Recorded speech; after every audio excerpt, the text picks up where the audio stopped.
Meri Brown walks into the courtroom with a calm rage that silences the room. All eyes locked on her, every step echoing the weight of years spent in silence, now ready to shatter everything. Kody sits across from her, arms folded, smug smile fading. As the judge reads the latest filings, this isn't just a divorce. This is a reckoning. Robyn can't hold it together. Tears streaming, shaking her head, whispering, "No, no, no." As the courtroom watches, stunned, the judge leans forward, asking one brutal question that changes everything forever. Meri Brown sat with unwavering focus, her hands resting calmly on the table in front of her.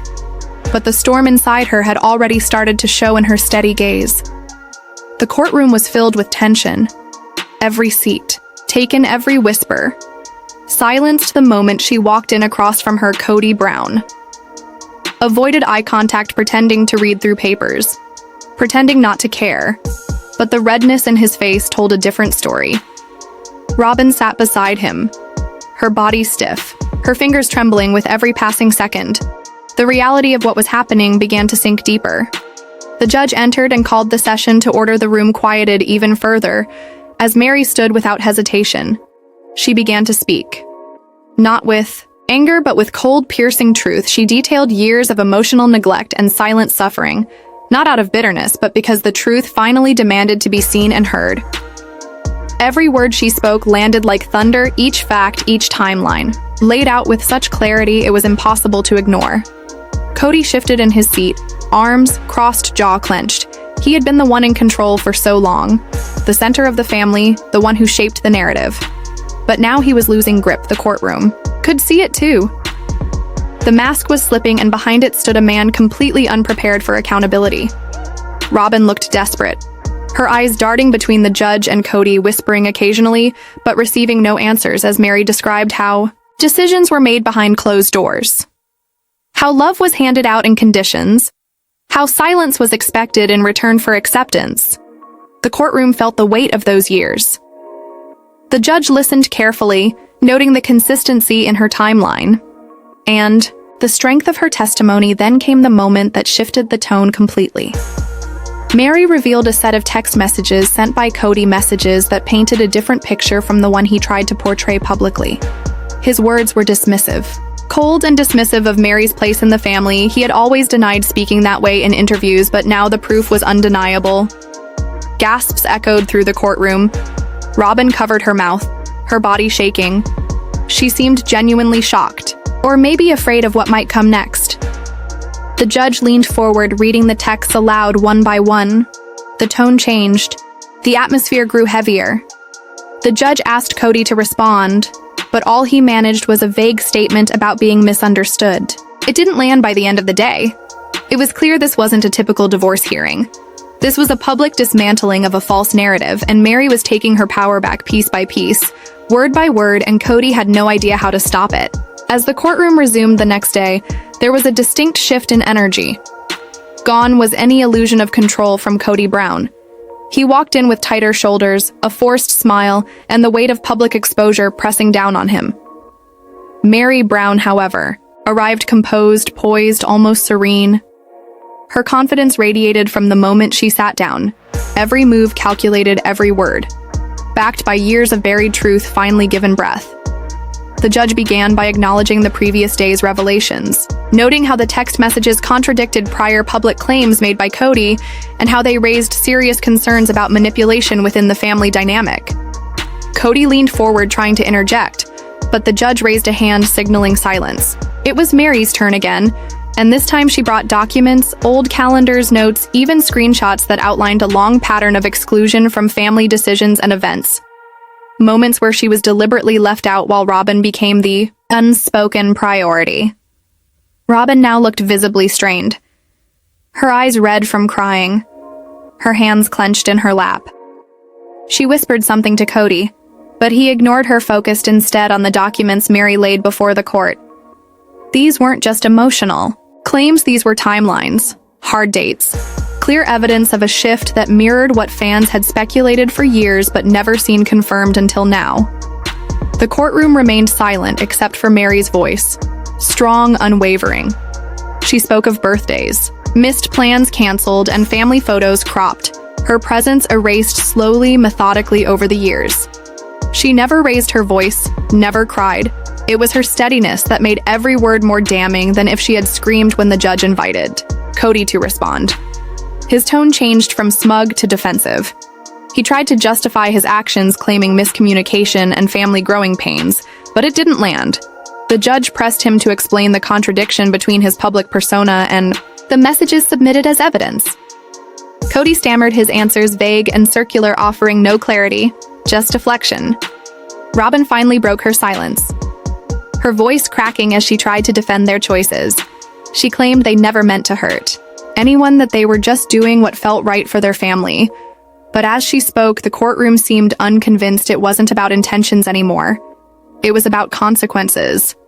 The years of emotional erosion had taken a toll that no apology could undo. Then came a moment that left the courtroom breathless. The judge asked Meri if she had considered reconciliation in the past, and what changed her answer was simple and devastating. She said, "I realized I was always waiting to be chosen, and that day never came."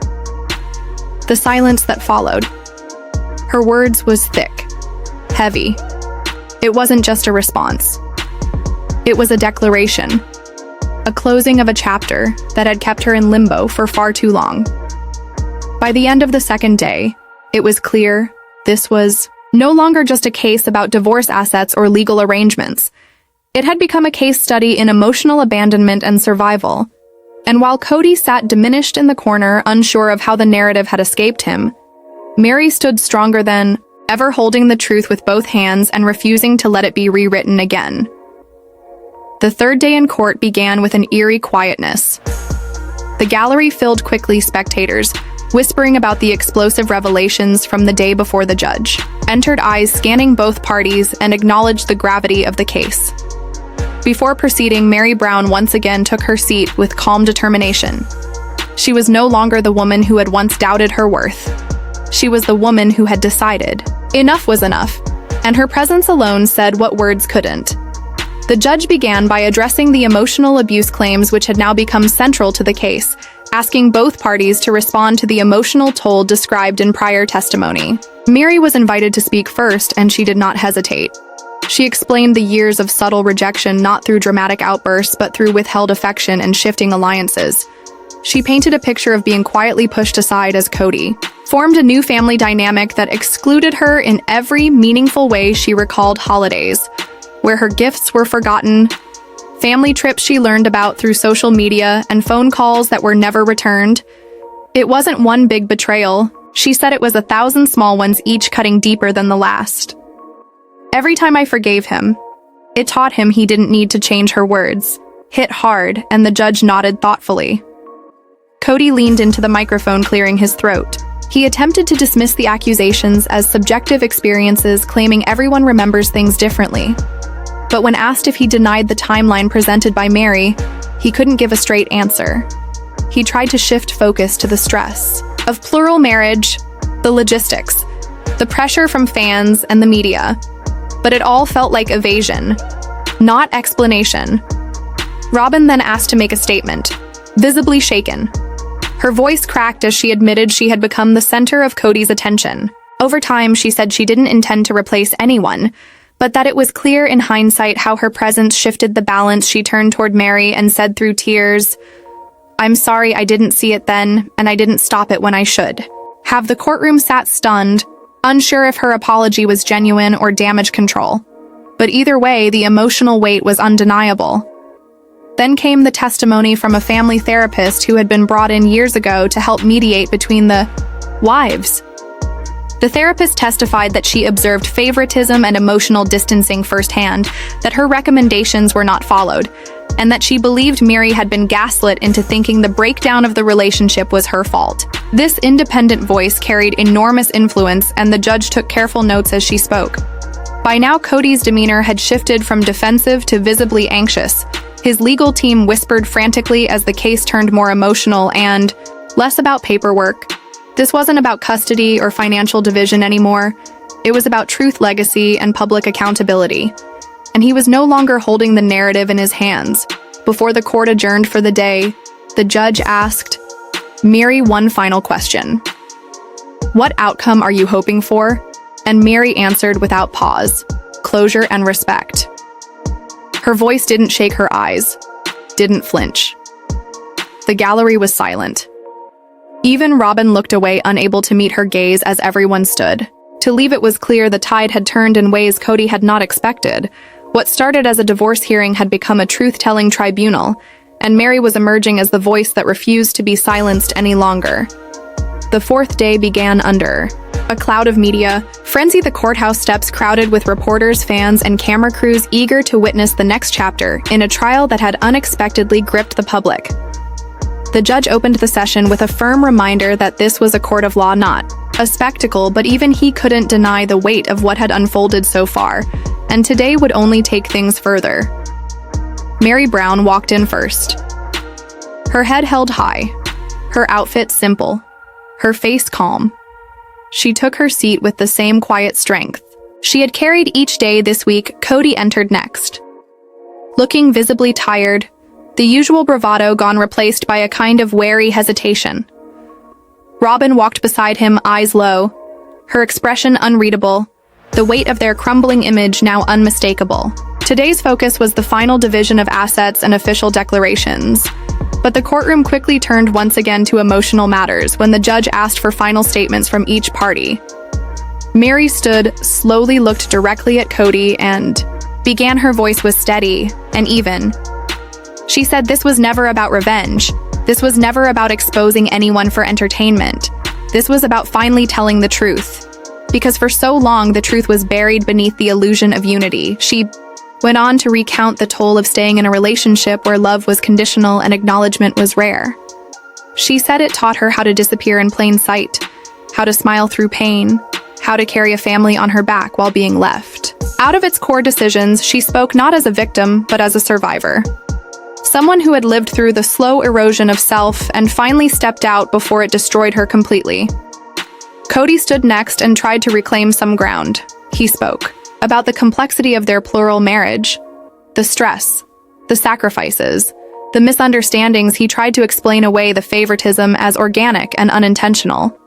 But his words felt rehearsed, lacking the raw honesty that Meri had brought every day. The judge stopped him midway, asking why he never addressed the emotional abandonment claims directly. Kody faltered, his eyes drifting to the gallery filled with unfamiliar faces watching it all unfold. Robyn then took the floor again, this time. More composed, she admitted to being overwhelmed by the backlash, but acknowledged that her relationship with Kody had come at a cost to others, including Meri. She said she now saw things she hadn't allowed herself to see before, and though she still loved her family, she could no longer defend everything that happened. The gallery listened intently. The judge nodded, but didn't comment. The final blow came when the judge read aloud a portion of Meri's journal submitted into evidence, not for drama, but to provide context. It was a passage written years ago, describing a moment where she watched Kody comfort another wife, while ignoring her silent tears across the room. The entry read, "I realized then that I was alone. Even when surrounded by family, it was a truth too raw to deny, and it hung heavy in the air as silence filled the courtroom." The judge concluded by stating that while the legal matters were near resolved, the emotional depth of this case made it anything but simple. He commended Meri for her honesty and resilience, and urged all parties to consider therapy as part of their healing going forward. With that, court was adjourned, and the gavel came down, not just on a marriage but on a story that had hidden pain behind reality TV smiles for far too long. As people filed out of the room, Kody walked briskly, avoiding eye contact. Robyn lingered for a moment, then followed, but Meri stood still, collecting her papers. Not rushing, not hiding. She walked out of that courtroom into the flashing lights of cameras and the noise of media chaos with the quiet dignity of a woman who had finally been heard. The final day in court carried a strange mix of anticipation and finality. The courtroom was packed, once again the air heavy with expectation. The judge wasted no time and began by announcing that today would bring both the legal ruling and his final remarks on the case. But before he did, he invited Meri to offer any closing words if she wished. To do so, she stood, slowly met the judge's eyes, and then turned slightly toward the courtroom gallery. She said this wasn't just about a failed marriage. It was about what happens when people stop seeing each other, when they stop listening and instead prioritize comfort over connection.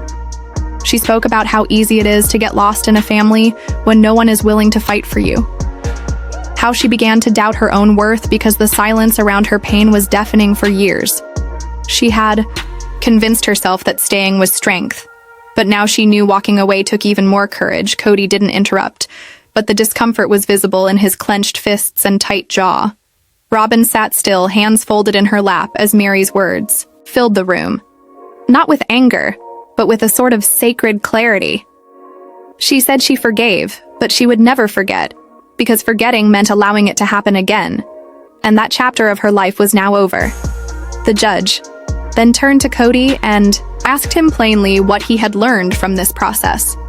There was a long pause before he finally admitted that he had been blind to what others were feeling, that he had built a version of family that worked only for some, and that he now understood that leadership without empathy becomes control, not care. His voice was low, his words quieter than ever before. The judge nodded but said, "Accountability must be followed by action." Robyn also addressed the court one last time, her voice steadier. Now she said she regretted the distance that formed and that her love for the family had been real, but maybe she hadn't fought hard enough to keep it whole. She looked at Meri with tears in her eyes and whispered, "I'm sorry again, but this time." It didn't feel performative, it felt like a final letting go. Then came the ruling. The judge began by saying that while this was technically a divorce case, it had become a powerful testimony on emotional abandonment, miscommunication, and the human cost of being unheard. He granted Meri a favorable division of assets, including the family property she had long been tied to. Emotionally, the judge also ordered that any future media profits tied to the family's story be equitably shared, reflecting her foundational role in building the public narrative. But perhaps more striking than the ruling was the judge's closing remark. He said this case is a mirror for many people watching from the outside because it's not just about celebrity or reality TV. It's about how people fail each other quietly, invisibly, until someone finally says no more. And that someone was Meri Brown. As court officially adjourned for the final time, cameras outside roared to life once more. But inside the room, there was stillness as people slowly gathered their things. Kody exited, quickly escorted by his team, his face unreadable. Robyn followed a few steps behind, holding back more tears. Meri stayed behind for just a moment longer, collecting the last of her documents, taking one final look around the courtroom that had become the stage for her reckoning. She walked out slowly, without hiding from the flashes or the noise. This was her ending, but also her beginning, the chapter she had written, with strength. Not silence, truth, not illusion and power, not permission. As the dust settled and the courtroom emptied, the echoes of what had transpired over those intense 5 days refused to fade.